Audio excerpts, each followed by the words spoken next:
کے 11 بجے ہیں۔ السلام علیکم، یہ ریڈیو پاکستان ہے۔ عشرت ثاقب سے خبریں سنیے۔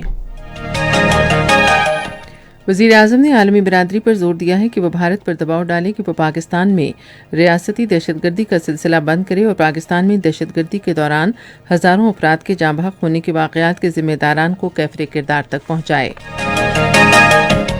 گلگت بلتستان اسمبلی کے انتخابات کے لیے پولنگ کا عمل جاری ہے۔ سائنس اور ٹیکنالوجی کے وزیر نے کہا ہے کہ پاکستان کرونا وائرس سے متعلق ساز و سامان کی تیاری میں خود کفیل ہو گیا ہے اور یہ آلات برآمد بھی کر رہا ہے۔ نگورنو کاراباخ کے متنازع علاقے میں لوگوں نے آذربائیجان اور آرمینیا کے درمیان امن معاہدے کے تحت انخلا شروع کر دیا ہے۔ خبروں کی تفصیل۔ وزیر اعظم عمران خان نے کہا ہے کہ بین الاقوامی برادری بھارت کی پاکستان میں ریاستی دہشت گردی کے ناقابل تردید شواہد پر خاموش نہیں رہ سکتی۔ انہوں نے مختلف ٹویٹس میں کہا کہ بھارت کی ریاستی دہشت گردی کے حوالے سے مالی اور مادی امداد اور براہ راست مداخلت کی تفصیلات دنیا کو دے دی گئی ہیں جو ان ثبوتوں کے بعد لا تعلق نہیں رہ سکتی۔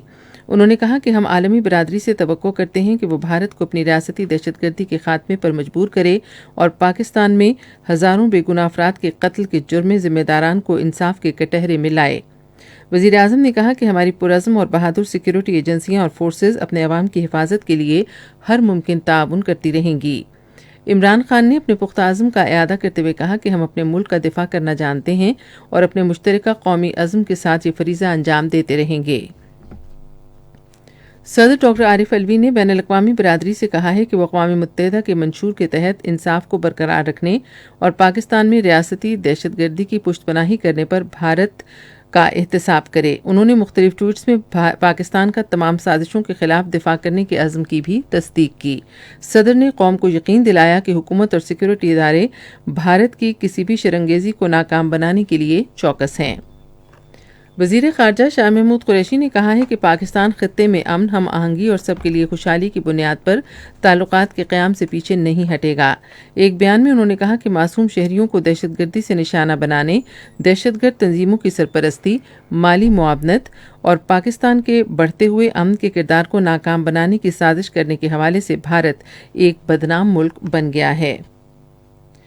گلگت بلتستان قانون ساز اسمبلی کے انتخابات کے سلسلے میں پولنگ جاری ہے۔ پولنگ کا عمل بغیر کسی وقفے کے شام 5 بجے تک جاری رہے گا۔ گلگت بلتستان میں رجسٹرڈ ووٹرز کی تعداد 7,45,361 ہے، جبکہ کل 1160 پولنگ اسٹیشنز قائم ہیں۔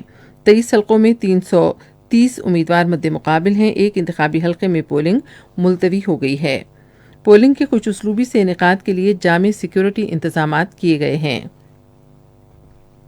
وزیر سائنس اور ٹیکنالوجی چودھری فواد حسین نے کہا ہے کہ پاکستان اپنے سائنسدانوں، انجینئرز اور ٹیکنیشینز کی محنت کی بدولت کرونا وائرس سے متعلق میٹیریل کی تیاری میں خود کفیل ہو گیا ہے۔ اپنی ایک ٹویٹ میں انہوں نے کہا کہ ملک میں فروری میں وبا کا پہلا مرحلہ شروع ہوتے ہی طبی آلات اور سامان کی کمی تھی، لیکن اب صورتحال مختلف ہے۔ گزشتہ 24 گھنٹے میں ملک بھر میں کرونا وائرس کے 2443 افراد کے ٹیسٹ مثبت آئے، جبکہ 32 افراد جاں بحق ہوئے۔ وائرس سے صحت یاب مریضوں کی تعداد 3,23,225 ہے۔ اس وقت ملک میں کرونا وائرس کے 26,538 مریض زیر علاج ہیں۔ بھارت کے غیر قانونی زیر قبضہ جموں و کشمیر میں پیپلز ڈیموکریٹک پارٹی کی صدر اور سابق کٹ پتلی وزیر اعلیٰ محبوبہ مفتی نے کنٹرول لائن پر ہونے والی ہلاکتوں پر گہرے رنج و غم کا اظہار کیا ہے۔ ایک ٹویٹ میں انہوں نے بھارت اور پاکستان کی قیادت پر مذاکرات کے آغاز اور جنگ بندی کے معاہدے کو بحال کرنے کی ضرورت پر زور دیا۔ آج ٹریفک حادثات کے شکار افراد کا عالمی دن منایا جا رہا ہے۔ یہ دن سڑکوں پر ہونے والے حادثات کے باعث ہونے والے جذباتی اور معاشی نقصان کی طرف توجہ مبذول کراتا ہے۔ ٹریفک حادثات کا شکار افراد کی تکلیف کا احساس دلاتا ہے، جس کے دوران امدادی اور ریسکیو خدمات کی قدر کی جاتی ہے۔ عالمی ادارے صحت کی روڈ سیفٹی پر 2018 کی گلوبل اسٹیٹس رپورٹ کے مطابق ٹریفک حادثات میں ہلاک ہونے والوں کی سالانہ تعداد 10 لاکھ سے تجاوز کر گئی ہے۔